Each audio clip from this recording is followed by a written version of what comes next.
မနေ့ကတနေ့လုံးဈေးတွေကျလို့ဇက်တိုက်အရှုံးပေါ်ခဲ့တဲ့ကြက်မွေးမြူရေးလုပ်ငန်းဟာတကြံကာလအပြီးမှာဈေးတွေထပ်ပြီးထိုးကျခဲ့လို့မွေးမြူရေးလုပ်ကင်သူတွေအရှုံးပေါ်ခဲ့ကြပါတယ်။ဒီနှစ်ဆန်းပိုင်းမှာကြက်ဈေးနှုန်းတက်ရိပ်ပြဖို့အရေးအယောင်တွေရှိခဲ့ပေမဲ့လည်း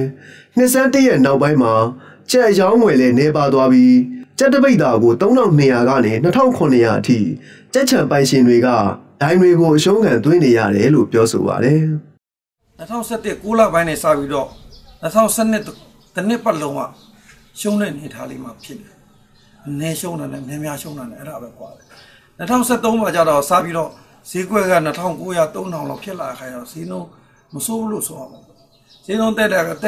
3300 3400အထိဖြစ်လာတယ်။မွေးတဲ့လူလေးတွေကနည်းနည်းလေးပါလေးအဆင်ပြေလာတဲ့အနေထားလေးမှာဖြစ်လာတယ်။အခုတကြံပြီး19ရက်နေ့စပြီးတော့ကြက်ပြန်စီးကြပါလေ။ဈေးကြပြီးတော့ဘယ်လောက်ထိဖြစ်သွားလဲဆိုရှင်2900နီး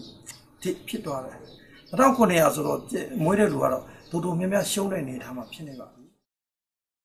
ထုတ်လုပ်မှုကုန်ကျစရိတ်မြင့်မားပြီးရာသီဥတုပူပြင်းလွန်းတာကြောင့် IBD လို့ခေါ်တဲ့ကြက်ဖင်စီဘူးရောင်ယောဂါနဲ့ကြက်တွေတည်ဆုံးခဲ့ပြီးကြက်ချံ10ချံမှာ9ချံလောက်အရှုံးပေါ်ခဲ့ပါတယ်ရာသီဥတုဖောက်ပြန်မှုကြောင့်စိုက်ပျိုးရေးထွက်ကုန်နှဲပါခဲ့ရတဲ့အကျိုးဆက်အဖြစ်ကြက်စာအဖြစ်အသုံးပြုတဲ့စိုက်ပျိုးရေးဘေးထွက်ပစ္စည်းတွေဈေးနှုန်းမြင့်မှု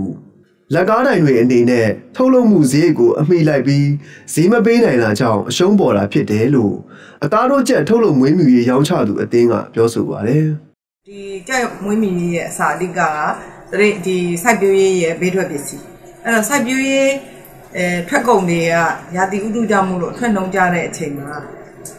ဘေးထွက်ပစ္စည်းတွေကဈေးကြီးလာတယ်ပေါ့အဲ့တော့ဈေးကြီးလာတဲ့အပေါ်မှာဝိမြရေးအစာတွေကဈေးတက်တယ်ဈေးတက်တဲ့အခါကျတော့ဒီအစာပါကိုမှီလို့ထုတ်ရတဲ့ကြက်ပေါက်ဈေးလည်းဈေးကြီးတယ်အန်ဒီတို့အသားထုတ်တဲ့ဟာလည်းဈေးကြီးတယ်တိုးတော့ဈေးကွက်ရဲ့စားသုံးတဲ့လူတွေကကြတော့ဒီဈေးကိုလိုက်ပြီးတော့မှီအောင်မပေးနိုင်တဲ့အခါကျတော့အဲ့ဒါပဲအဓိကရှုံးပါနွေရာသီကြက်သားရောင်းဝယ်နေဆင်းသွားတာဟာတရုတ်ပြည်က H7N9 ကြက်တုပ်ကွေးယောဂရဲ့ကြရက်နဲ့ဆက်ဆက်နေပြီးပတ်စံတက်နိုင်သူတွေကကြက်သားဝယ်စားမှုနှုန်းတိတိတသာကျဆင်းသွားတာလဲကြက်သားဈေးကွက်ကိုထိခိုက်မှုတွေဖြစ်စေခဲ့ပါတယ်။ဒီပြင်းတော်လေးရောင်းဝယ်မဖြစ်မရှိဘူး။မရှိဘူး။သူတို့လည်းရောင်းမကောင်းဘူးလို့ဒီချတယ်။ရောင်းနေခွင့်တော့မှာပါညာတော့ပတ်စံထိကြတယ်ဒီရပိုင်းကပါလာပါမြန်မာနိုင်ငံရဲ့မွေးမြူရေးစနစ်တွေဟာ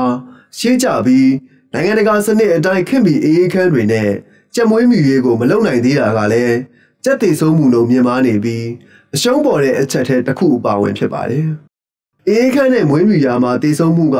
200%ရှိပြီးပုံမှန်မွေးမြူမှုမှာတည်ဆုံးမှု10%ရှိနေပါတယ်။